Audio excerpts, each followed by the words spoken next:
காஞ்சிபுரம் ஸ்ரீ காஞ்சி காமாட்சி அம்மன் கோவிலில் சித்ரா பௌர்ணமியொட்டி தங்கரத உற்சவம் விமர்சையாக நடைபெற்றது.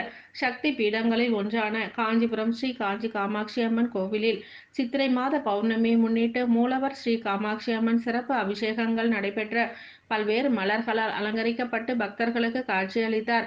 சித்திரை மாத பௌர்ணமி என்பதால் உள்ளூர் மற்றும் வெளி மாவட்டத்தில் இருந்து பல்வேறு மாநிலங்களில் இருந்தும் பொதுமக்கள் ஸ்ரீ காஞ்சி காமாட்சி அம்மன் அருள் பெற வேண்டி ஏராளமானோர் வருகை புரிந்து காமாட்சி அம்மனை வழிபட்டு சென்றனர்.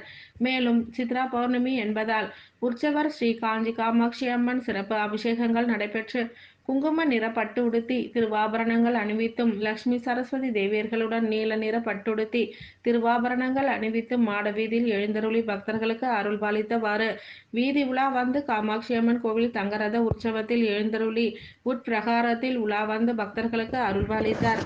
இதில் ஏராளமான பொதுமக்கள் கலந்து கொண்டு தங்கரதத்தில் வடம் பிடித்து இழுத்து கோவில் வளாகத்தில் சுற்றி வந்து ஸ்ரீ காஞ்சி காமாட்சி அம்மன் வழிபட்டு மகா தீபாராதனை காண்பித்து அருள் பெற்றனர். விழா ஏற்பாடுகளை ஆலய ஸ்ரீகாரியம் சுந்தரேசையர், மணியக்காரர் சூரி மற்றும் ஸ்தானிகர்கள் உள்ளிட்டோர் பலர் இணைந்து சிறப்பாக செய்திருந்தனர்.